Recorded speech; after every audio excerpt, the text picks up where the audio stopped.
You know, it's one thing to be efficient with our time when we're meeting in the building, but being virtual and having folks in many different work sites and using different pieces of technology to understand what the plan is and the approach takes a lot of work. I get that. Yes. Oops. And we appear to have landscaping in our neighborhood, so I'm going to close my door.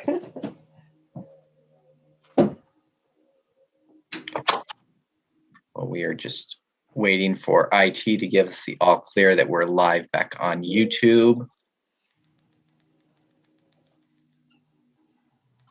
And we're also waiting for Commissioners Willie and Treese. Yes, and I'm moving them over.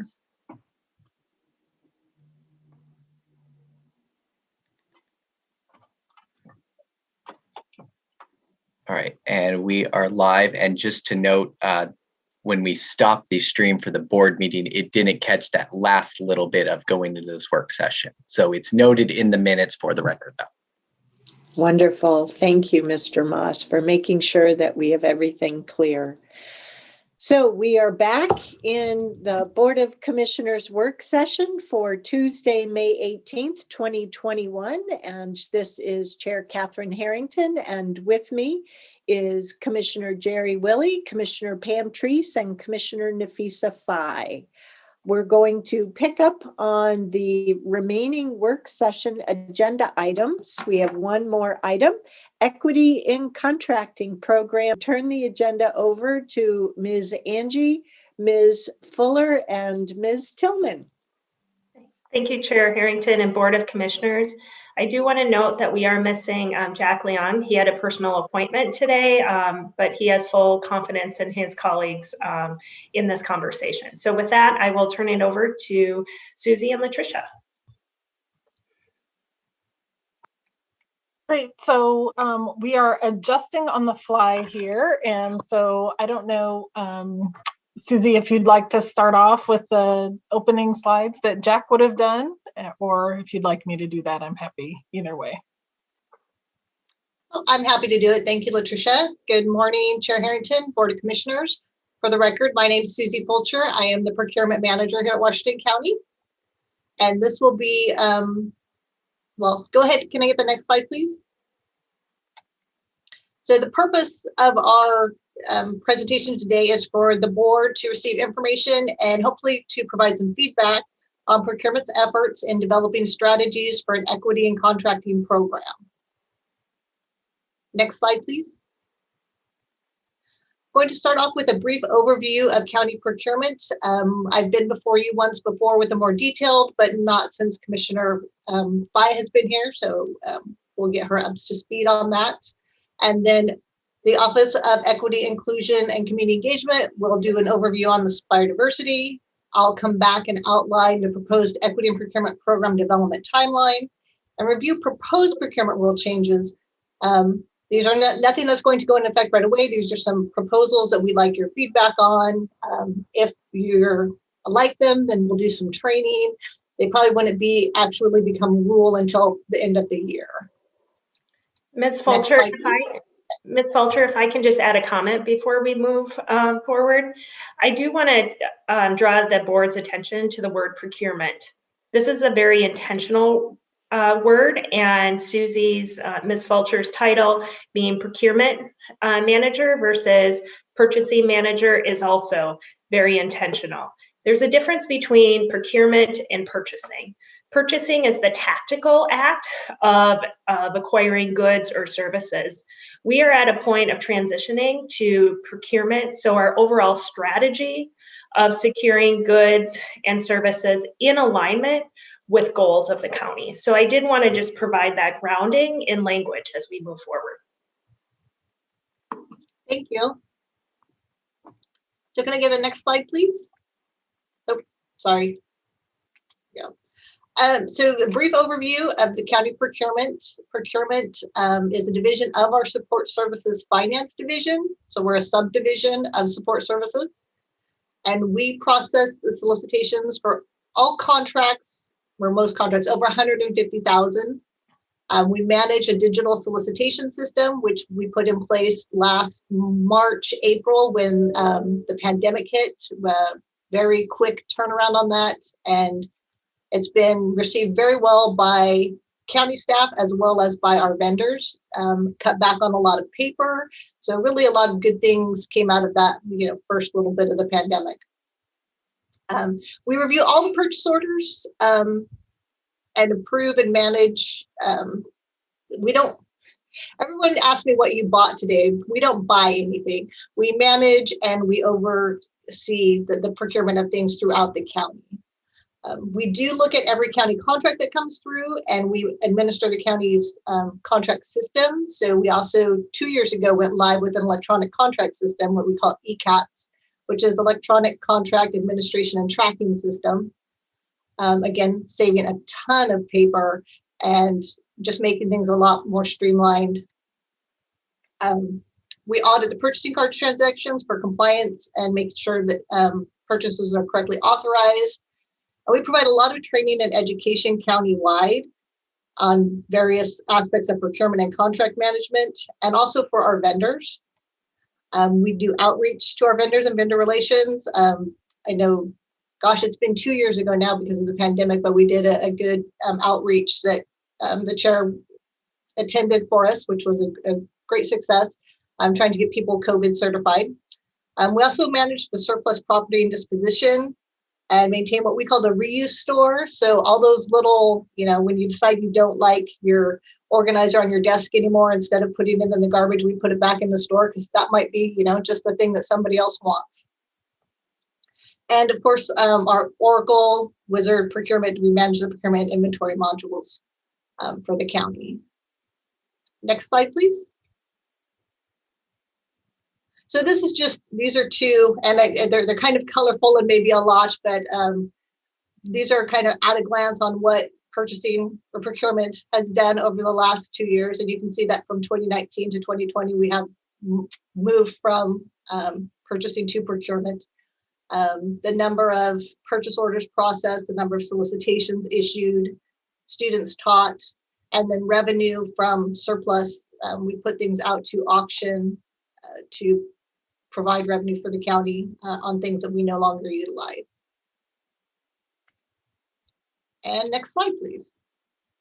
And this is where I turn it over to Latricia. Wonderful. Thank you, Susie. So we wanted to start off with the question, why equity in procurement? And recognizing that Washington County is arguably the most racially and ethnically diverse county in the state of Oregon, and that this diversity fuels innovation and supports robust communities in a rich cultural life. In adopting the equity resolution, the Board of County Commissioners made several commitments that established the mandate for this effort. So first of all, the resolution talks about committing to providing equitable opportunities for growth, development, and access to resources. And sorry for my shorthand, but when small businesses thrive, we see an increase in employment, higher quality of life, more business income tax, more innovation, more community connection. So the benefit to Washington County is significant. The resolution also commits to dismantling longstanding systems, programs, policies, and practices that have created obstacles historically to the successes of people of color and members of ethnic communities and other marginalized groups. And we know that underutilization of minority, women, and emerging small businesses contributes to the income and wealth gap. And that same underutilization leaves business potential in Washington County underdeveloped and untapped. Further, the equity resolution committed to spending the public's dollars in a way that maximizes benefit for the community and provides equitable access for all suppliers and contractors. And so we are focused on building up and supporting local small businesses as an essential economic development strategy for Washington County, and improving competitive bidding. So casting the net wider increases competition, which results in better fiscal stewardship for us at the county. Next slide. So what I'm going to talk about over the next couple of slides is where we're moving from here. So recognizing that just a month ago, we were able to successfully recruit the fabulous Kitty Kong to the Office of Equity, Inclusion, and Community Engagement. And Kitty came to us from Susie's shop in procurement. So she's well versed in the current operations and has brought with her both personal experience of running a family business and deep community connections. We're very excited to start now building out our strategy. So we are, and she will be developing a supplier diversity toolkit, both to support external organizations and doing business with the county, as well as to support the county in increasing our supplier diversity. She's already begun doing outreach with other jurisdictions, agencies, numerous organizations to open those lines of communication, get feedback, and build relationships. And then, as you know, we've launched our Equity Leadership Council, and one of the committees of that council is focused on employee and supplier diversity and inclusion best practices. Kitty will be staffing that committee so that we can socialize and implement new policies across the county using an equity lens. Next slide. So in terms of cross-departmental and cross-jurisdiction collaboration, Kitty is the the bridge between our office and procurement. And as we move forward with hiring an equity data coordinator, we'll be able to build out our data understanding more thoroughly so we can know how we're doing in terms of both percent of contracts going to underrepresented firms, as well as the amount of dollars that are going out to those firms, and track our progress over time.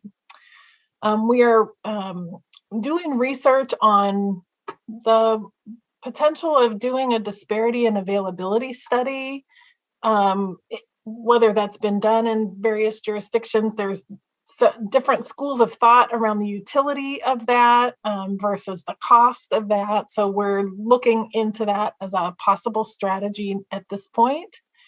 We're also looking at best practices to diversify the proposal review process. So it's not just getting those proposals in, but also who's doing the review and how are we engaging diversity in that process. And we know that that's happening currently in the city of Portland. And so looking at if there's opportunities to have partnerships with those other jurisdictions.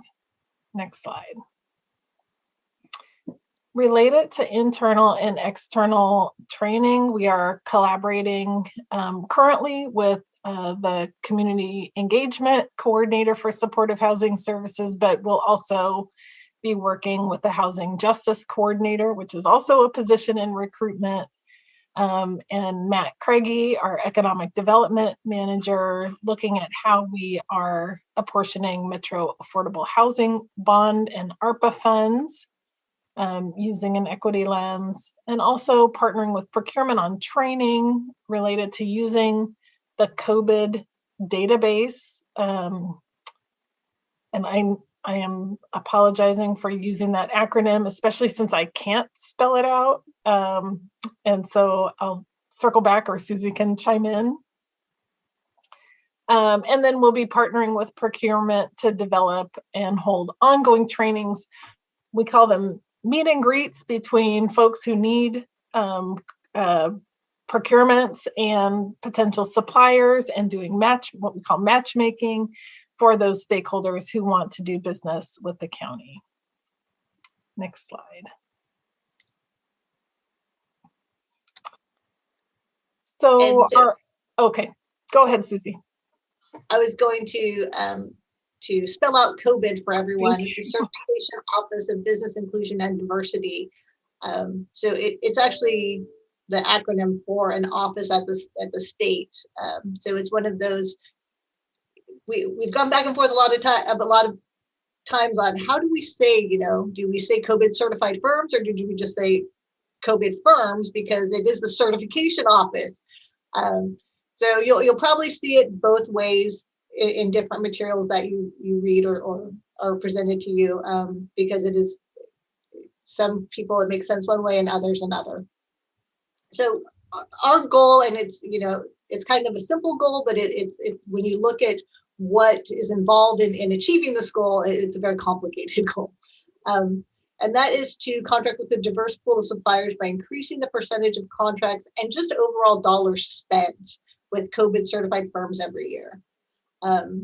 So we have some strategies to do that, and we also have a timeline coming up in the next couple of slides. Next slide, please. So to start off with strategies, data measurement, we don't know where we're going until we know where we are. So we have updated the county financial system. We've been able to take the COBIT database and match it up with our supplier database so we can see what firms that we are currently doing business with are already COBIT certified. And we're working on a report to be able to actually pull the dollars out so we can see what we've spent with those firms. So that will allow us to establish a baseline, and we know every year as we improve exactly how much we're improving. We are also working on implementing 2 different softwares specifically for tracking of COBIT subcontractors. One of them is called B2G Now, Business to Government Now, and it's being used by other agencies within the metro area. Port of Portland's been using it for a very long time to track mostly contractor and subcontractor spend. So if your contractor is certified, or if they're not, but they're using certified subcontractors, it gives us all of that data. The other one is called LCP Tracker, and I don't know what the LCP stands for. So that's it's actually already in use by our community development division, and it helps with workforce tracking. So not just COBIT firms, but apprenticeship and demographics. So excited to get both of those online and more widely used throughout the county.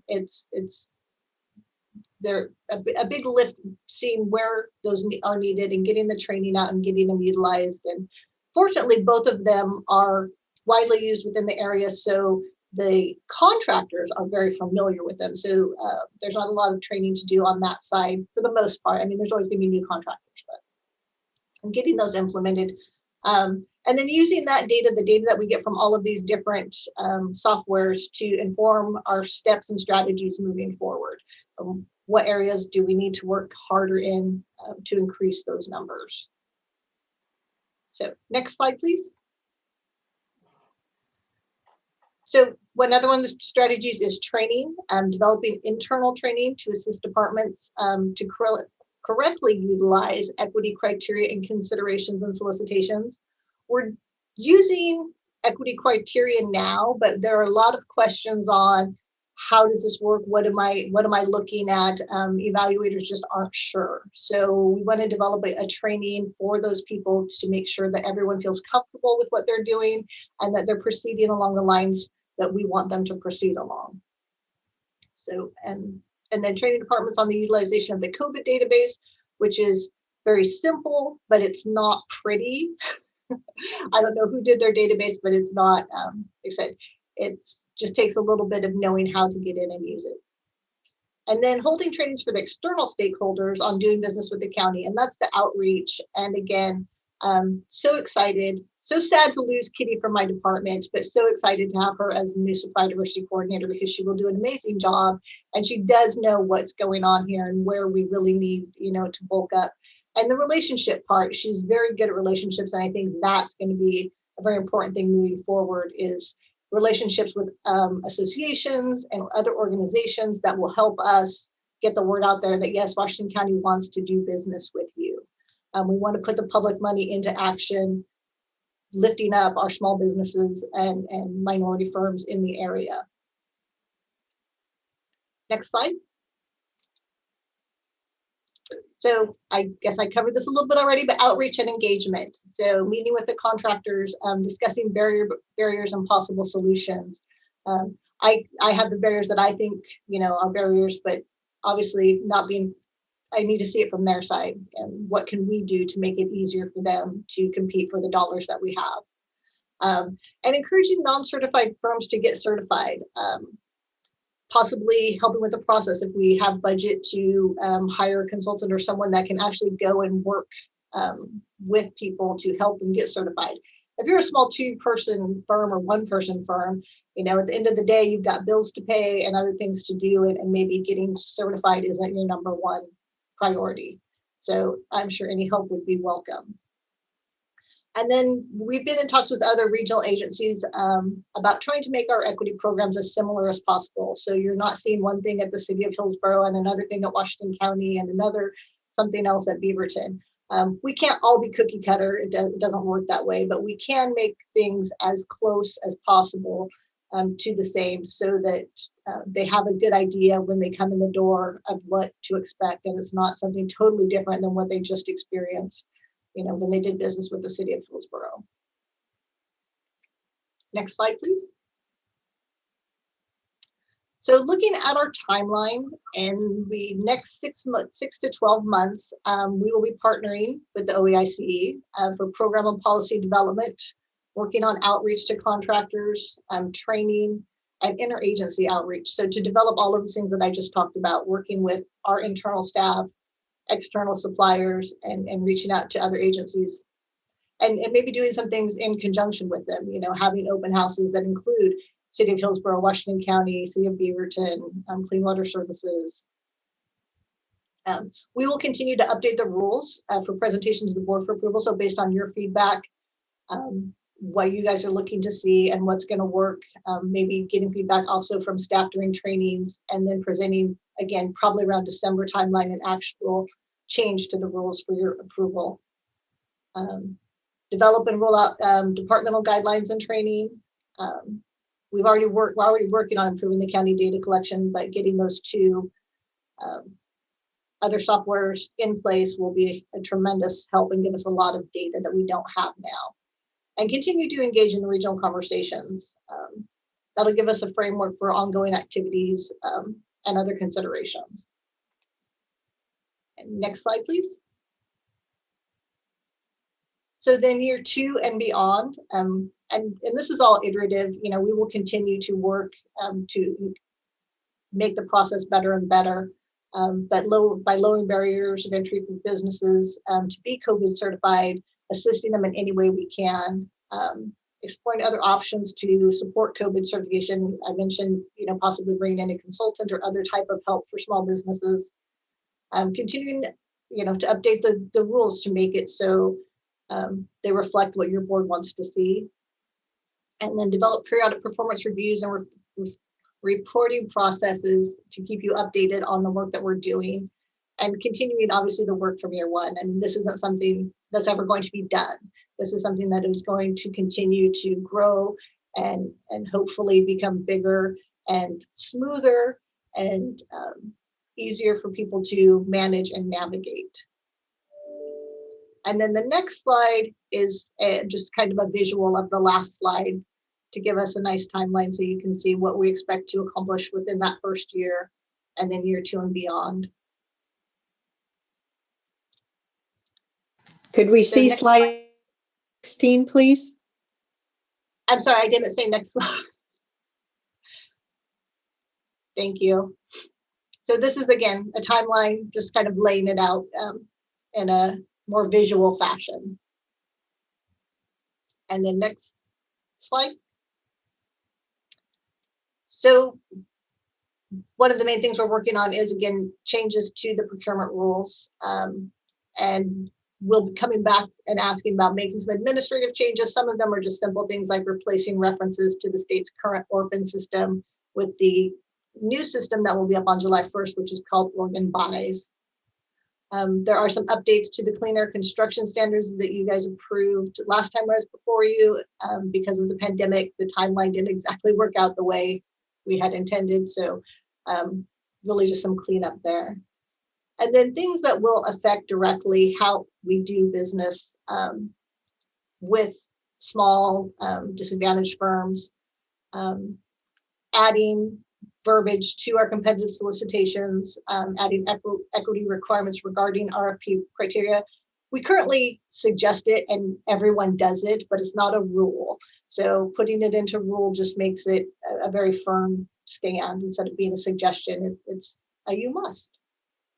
The other thing is requiring general contractors to make and demonstrate good faith efforts to hire COBIT subcontractors. This is not something that is in our rules at all at this point. We don't get into who general contractors hire or how they hire. So this will be a large change, which is it will require outreach and training.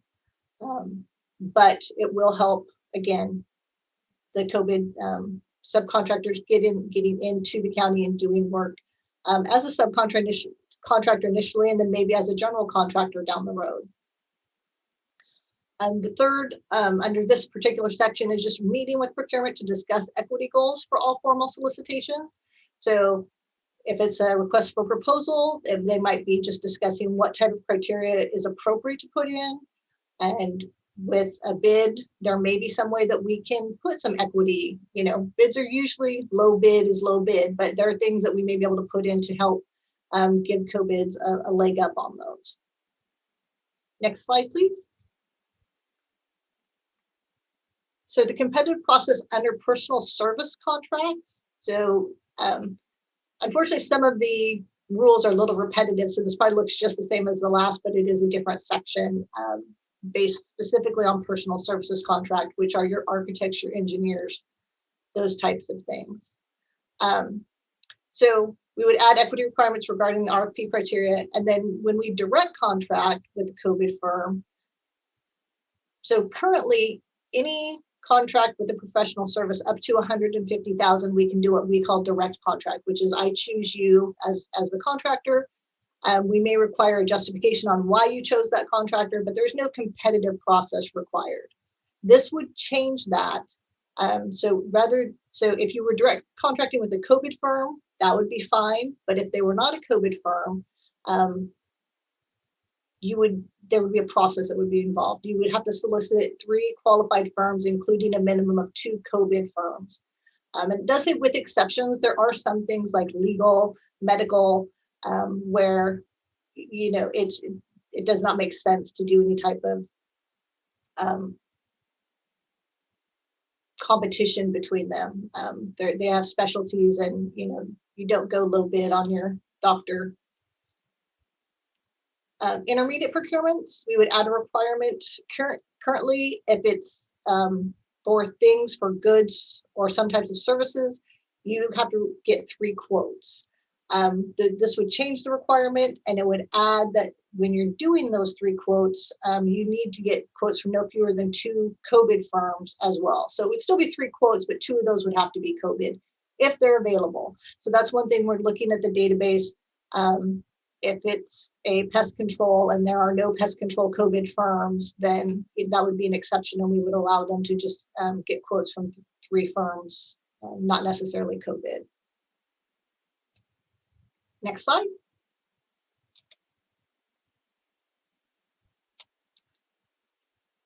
So this again, little bit of overlap, adding that requiring a solicitation, including equity criteria for all professional services contracts. So not just some, but for all.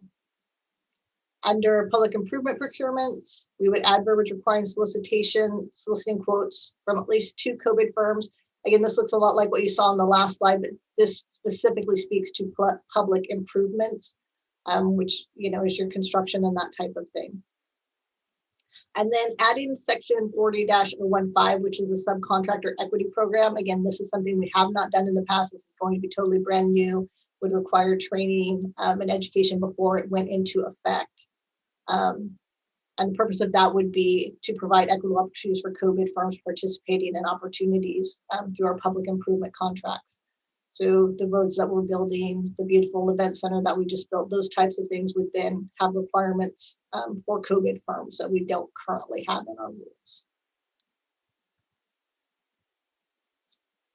Next slide. And thank you. So I am happy to answer any questions. So Commissioner Willie, you had a question back on slide 13. Oh, I'm sorry. That's okay. I did, Chair, but I can, I think I have a number of questions, but I think probably what I'll ask is an opportunity to go through the document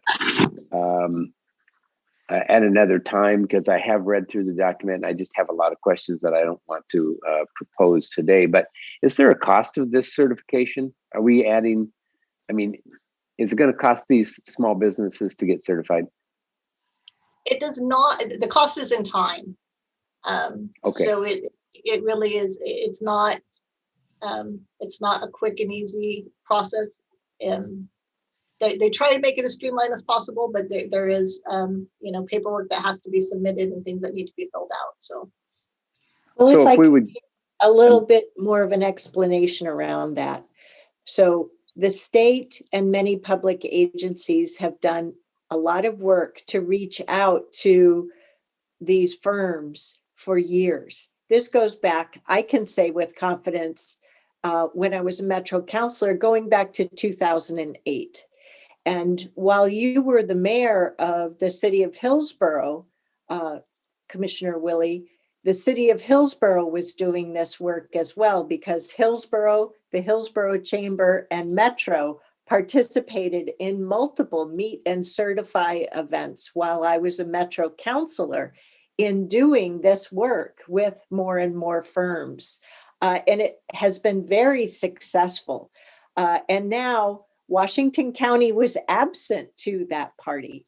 But with the work that we did in adopting the equity resolution and stating that doing this work in procurement with COBIT must be done is a follow-up to fill that gap as to why we as a county were not ensuring that we were putting our public dollars that we're stewards for into highest and best use to grow the firms here in the county. So you're asking really good questions. well, I was just going to say, I'm hopeful now that I hear that it's not necessarily a dollar cost, it's an hourly cost. There might even be some training and education and assistance that we could provide. I don't know if I heard that we were going to provide that or not, but I would certainly think with the opportunities that we're trying to provide with this procurement, I guess revisions, I could call it. I'd like to think that we would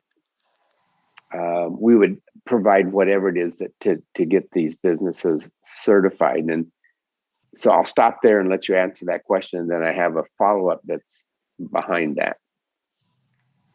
thank you, Commissioner Willie. Good question. We will be working with the state. They came when we did our meet and certify. They are happy to come out and assist anytime. So my intention is to, again, work with Kitty and Latricia's office to do those types of group events where we can hook people up. And then if there are people who can't make those or just need maybe a little bit more help in, finding a mechanism, if it's a county FTE or if it's a consultant or something like that, that can help that person really take them by the hand and walk them through the process to help them get certified. Okay, because, go ahead. If I might add, this is really where we want to work in partnership with some of our community-based organizations. So organizations like the National Association of Minority Contractors and MISO, those organizations are also helping small businesses get COBIT certified. So it might not be that we need to do it, but we should be considering how we as a county invest in those organizations so that that becomes part of their work as well. And then the other thing is that we did identify, and I think maybe Commissioner Willie, you've identified this too, that not all minority-owned firms are COBIT eligible. And so we want to look at potentially with our government relations partners around what are some pathways that we can use to support those organizations or firms. So I believe that it requires citizenship, but there are many businesses that are owned by people who are legally present here, but they're not citizens. And so how do we engage with them as well? Because they're also contributing to our economy. So I think there's something there as well. And then the other nuance that I just wanted to add is my understanding is that it's easier for an emerging small business to get certified than it is for a woman-owned business to get certified. And both of those are easier still than for a minority-owned business to get certified. And so we really want to look into what's behind that and see if there are barriers that we can reduce and address there as well.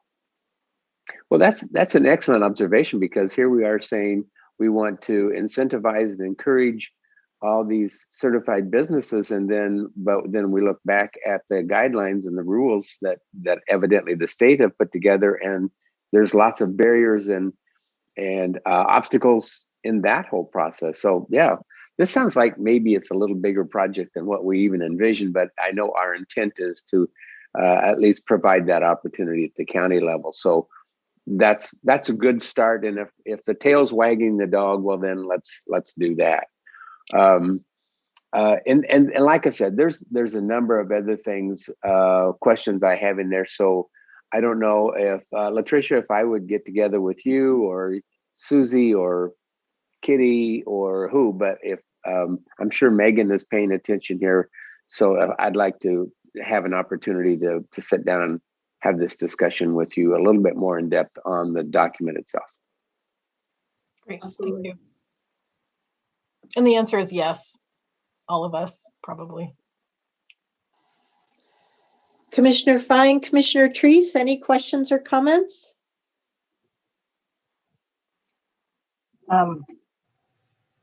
Sorry, Pam, go ahead. Oh, I'm just appreciative of the work that's being done, and it is shocking to hear your cascading list of people and businesses who have difficulty getting loans, so or getting work and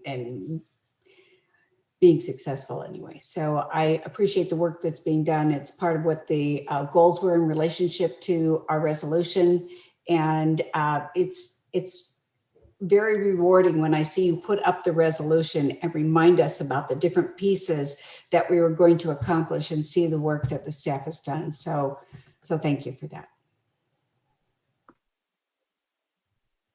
Thank you, Commissioner Treese. Commissioner Fine? Yeah, I was going to ask if Latricia and the team, if we know how many MWESB firms we are currently contracting in the county. No, that is information that we're working on, Commissioner Fye. Hopefully by the end of the fiscal year, we'll be able to have all of the information uploaded into the system and reports developed for that. So we are updating it. It's just not ready for prime time quite yet. And we will be able to tell woman-owned, minority-owned, emerging small business, and I believe veteran. I don't think it covers all of the ones that you can choose in COBIT, but that's just a limitation of our Oracle system. But we will be able to break it down somewhat. The best we're able to report in the materials in our packet is that the current contracting suggests that, looking at the state's vendor database, that around 3% of the county's contracts are awarded to COBIT certified firms currently. Correct. And that's contracts, I guess, versus spend. And I would guess.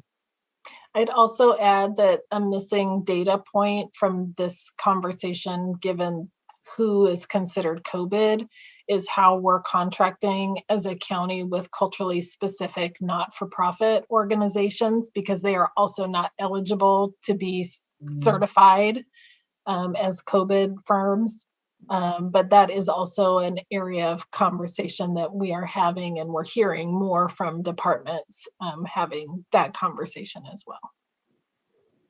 And the other question I had is something I was reading over the weekend, and I think this is something that San Francisco has been doing for over a decade, and it's about consideration of, business diversity ordinance for Washington County. And I don't know if you thought about that or as a way to, really uplift our small businesses here and also larger businesses. But I don't know if that's something that came across your radar, Latricia?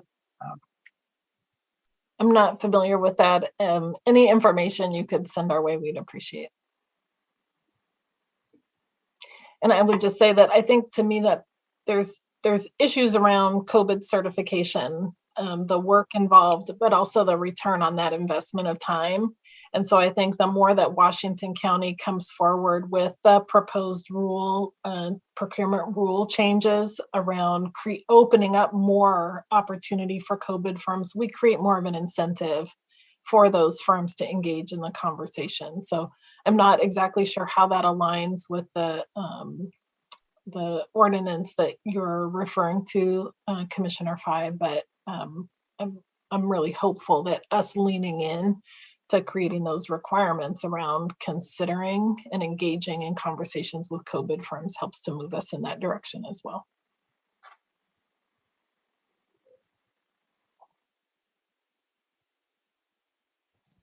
Thank you, commissioners. I'm really anxious to support our team members for getting this work underway. As I mentioned, this is an area that I've been familiarized with through my work on the Metro Council.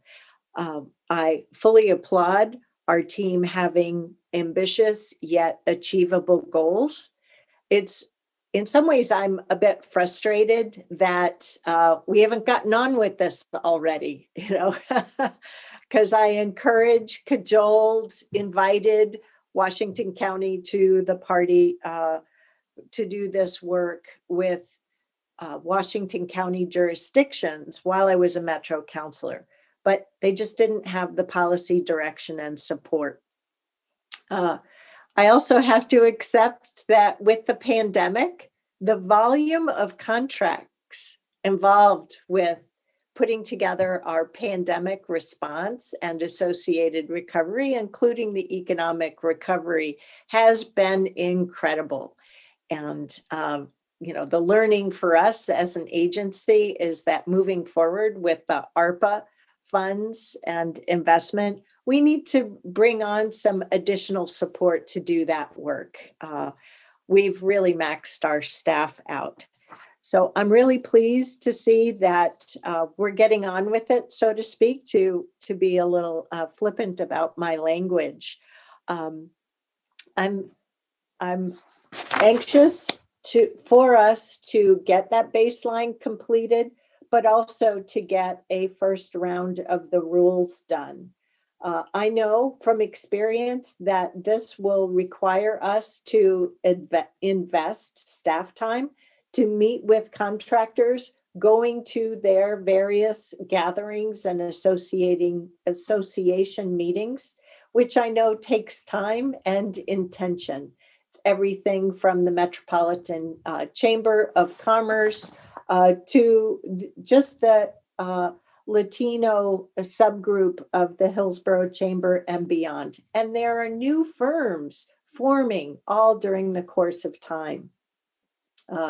That interagency outreach that Ms. Fulcher mentioned in her presentation will hopefully return dividends for us as well. I'm wondering for the category of public improvements, why we can't incentivize staff in a sense, give them an automatic level of, whether it's 100,000 or 50,000, such that they can automatically provide for that award to a COBIT certified firm without having to go through a full process. It may help prime the pump. Go ahead, Susie. Sorry, Chair. That is statutory. So statutorily, anything between 5,000 and 150 has to have at least 3 quotes, and anything over 150 has to have a formal competitive process. So that's we need to put our government relationship folks on that one. Well, I know that other agencies, going back and looking at how Metro has operationalized it, they have enabled that for public improvement bids that are accepted from only COBIT certified firms for contracts up to 50K. So I know that that does follow the regulations, but we have a choice to fully operationalize that and to hold ourselves accountable to some of those incentives. So that's part of the clarity that I'm looking for, is really building on that experience from others. We don't need to reinvent the wheel. But we do need to get going with it. And I'm very anxious to get a clearer picture of how in years 1 and 2, we are setting metrics for ourselves and getting going with it. I know we have a great team to do it. I really appreciated Jack reminding me that Ms. Fulcher was recognized in 2018 by her association for being a leader for implementing best practices in procurement. So I know we can do this. I know as an agency we can do this, and it's a matter of putting our backing behind it.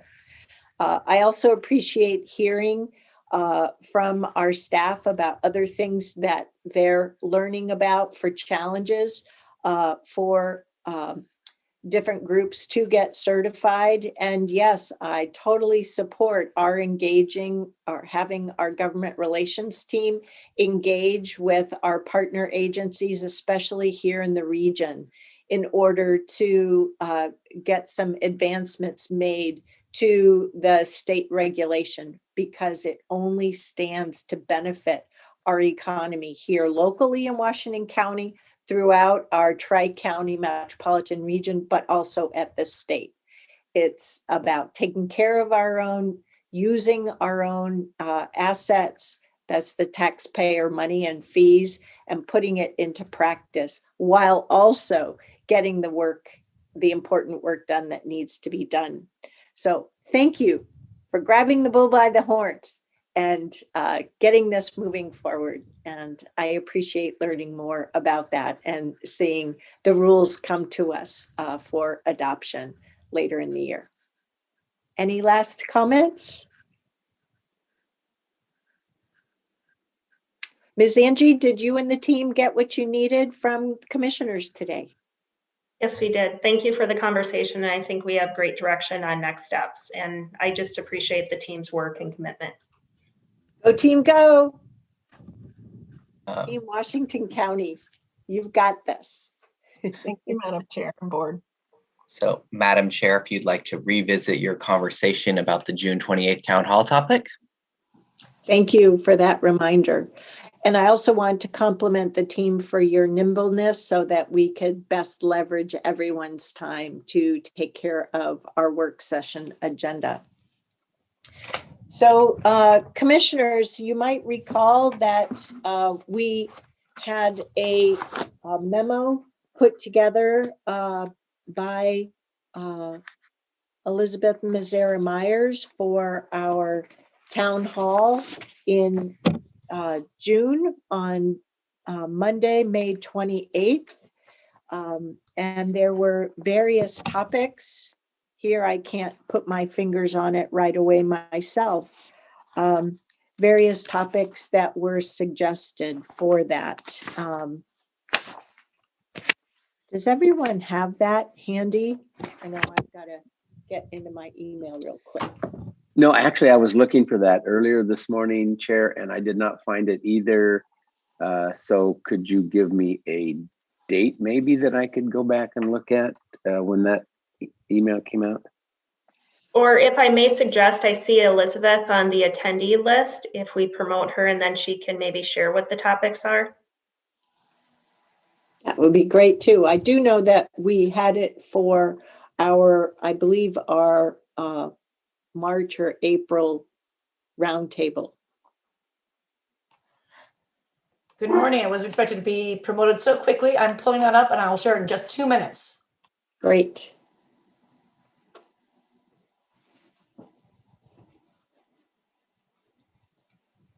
So part of what we know from our March roundtable is we want to make sure that we allow enough time for our community members to ask questions. At our March roundtable, we weren't able to get through many questions at all. We will also be at the post-adoption of our annual budget.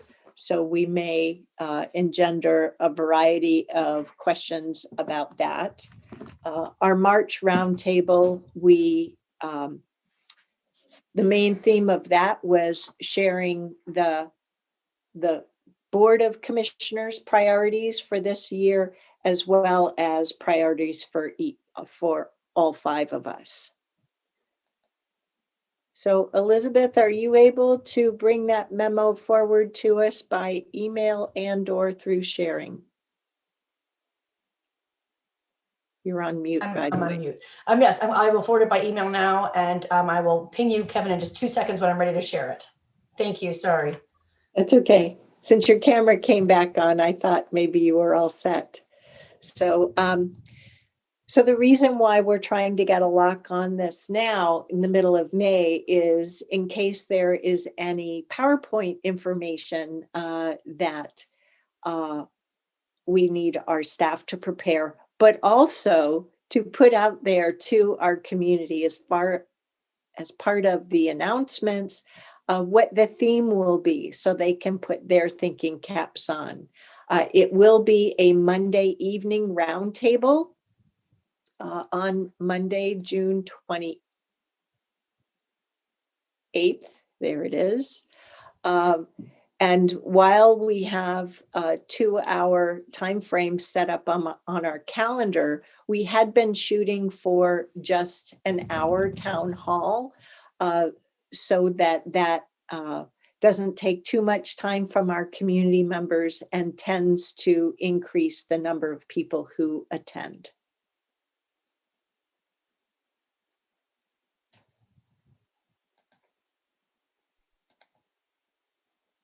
My sincere apologies. I am having a hard time finding this. I know it was sent in May, and I will just continue to look here for just another minute or so. I'm sorry.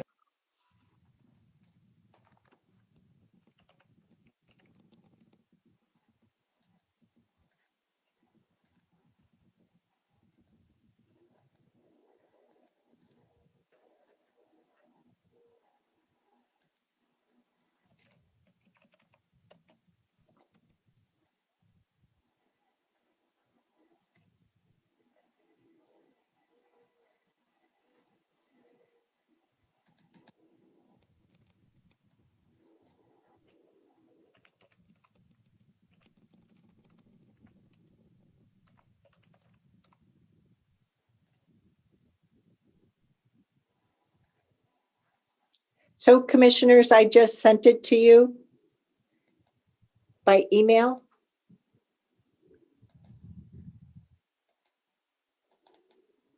It's a memo from April 22nd.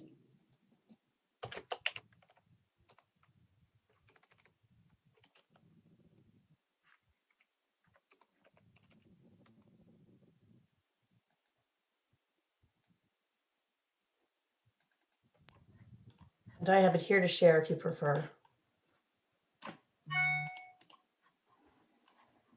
So commissioners, do you have it by your email? Jerry's got it. Nafisa's got it. Pam's got it. Great.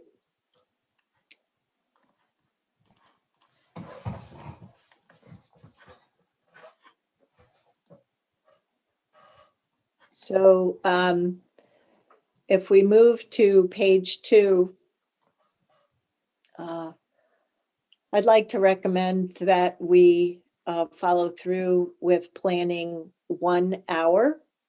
Then if we go down to ideas for town hall themes, I haven't heard anyone suggest any additional topics. We talked just this morning about talking about public safety and what reimagining public safety here in Washington County as an agency may or may not involve, but also talked about the idea of using it to help our community members know more or better understand what the district patrol is from the sheriff's office. As mentioned, this will be post-budget adoption. We also know that there is interest from our community members to hear more about how the agency supports mental health to date, as well as what we might consider moving forward. We will not have the CAT Center for Addiction Treatment and Triage work session in time for that town hall. We'll be having that work session in July. We also have our ARPA work underway. So I'm not sure that that's the best topic. I think we need some more time to meet with Ms. Tillman and her team to talk about how we might better engage with our community on policy and investment decision-making. But we also know from community input by virtue of our constituent reports and testimony that we've been hearing and questions from the town hall in March that there is an appetite for talking about climate change. So commissioners, this is open discussion time. What do you think? Go ahead, Commissioner Willie. Thank you. And this is, these are great topics. I think a couple of thoughts. One is I certainly want to be sensitive to a 6 o'clock town hall lasting an hour. But if I remember correctly, our last one, we really didn't allow enough time to get to the Q&As. And I think that's the meat of what it is that we're trying to do. So either we've got to abbreviate our upfront introductory on this stuff, or we've got to add some more time. So maybe there's a happy spot between 60 minutes and 90 minutes. I don't know, but that's just my overall thoughts. And I don't want us to miss that opportunity a second time. In looking at these topics, all of them, and staying with kind of that same theme of how long do we go on this, it is, these are some pretty meaty subjects, especially when we're talking about climate change, and we really haven't had that conversation even amongst the commission yet. Although I do believe that as a county, we have been implementing several procedures that enhance climate environmental issues, I guess. And so I'd like to think that we are at that, but again, we haven't really addressed that. And probably, quite frankly, top of mind would be ARPA. That's the questions that I get probably more often. And again, it's not like every day or 10 a week or something, but I mean, everybody's interested in how we're going to utilize this money to enhance a variety of the things going on in our county impacted by the pandemic. So I guess with all of that, my inclination would be either ARPA or the mental health side of things, again, because we have a $38 million budget item that we are actively moving ahead on the planning and strategic plan for that. So sorry, lots of information there, but that's just my thoughts about those two. I think would be my two preferences at this time. So enough said.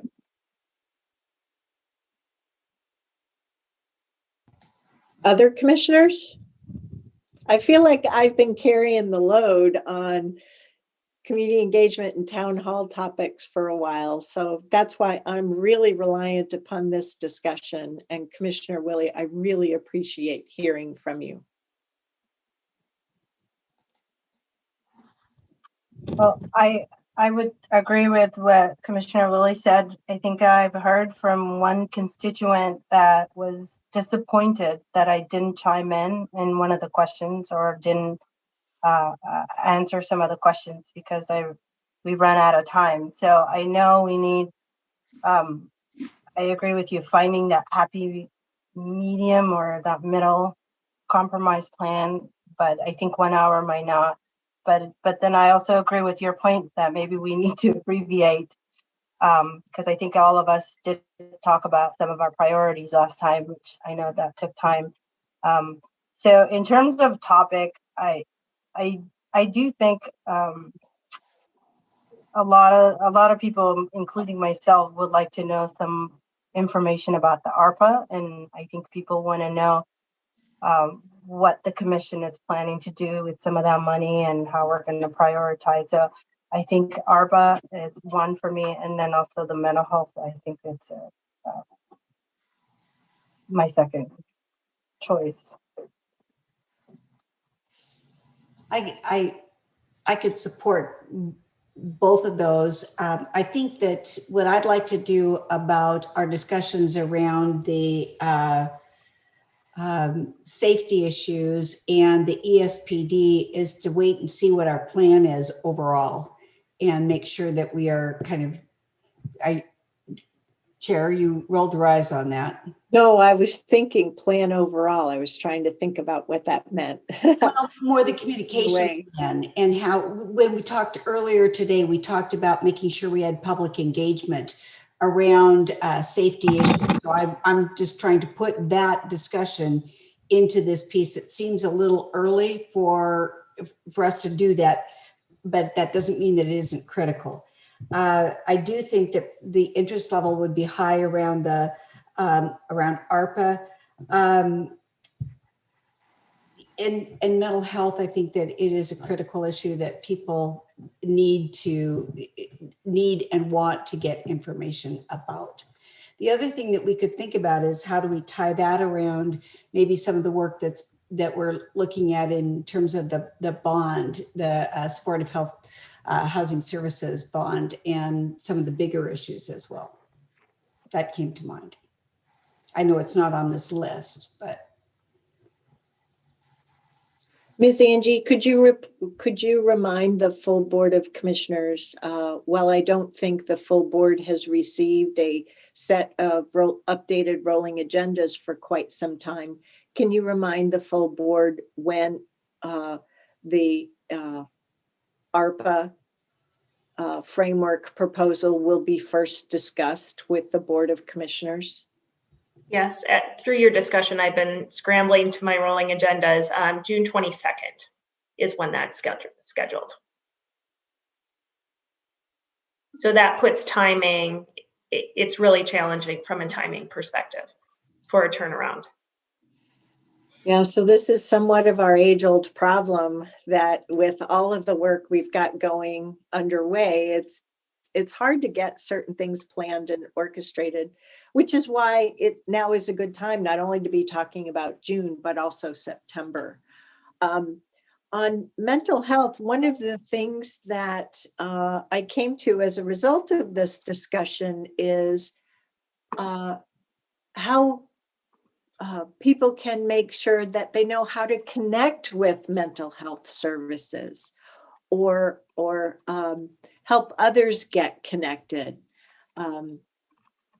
which I know there's activity going on at the federal and state level to define a new response system. So instead of calling 911, if you suspect that someone is in a mental health crisis, what other or having new numbers to call. I know that I have shared our December 8th work session presentation on mental health crises with many, but I think there's already information there for us to build on and help people know. We won't have had a discussion yet on the feasibility study of investing in a dedicated resource yet, and it's going to take a little bit more time to get our finance options underway for that. But perhaps having the staff team come in and provide an overview that's limited, truly limited to just 15 minutes of time, and then opening up the floor so that the remainder of the, well, and I have to be careful here. 5 minutes gets eaten up just on logistics and introductions. Okay. And so keeping the presentation to 15 minutes, period. And then having the rest be actual audience questions, not, having community-based partners come in with questions, I think is probably a good intention, and is certainly a best practice that we have seen time and time again. Well, that we saw in 2020 with our colleagues with the Clackamas County Board of Commissioners. And then after that, why don't we regroup in July and identify the topic for September, and really see how, with our rolling agendas in July and August, we want to look at tackling ARPA as well as the other topics here, climate change and whatnot. Does that sound like a reasonable approach?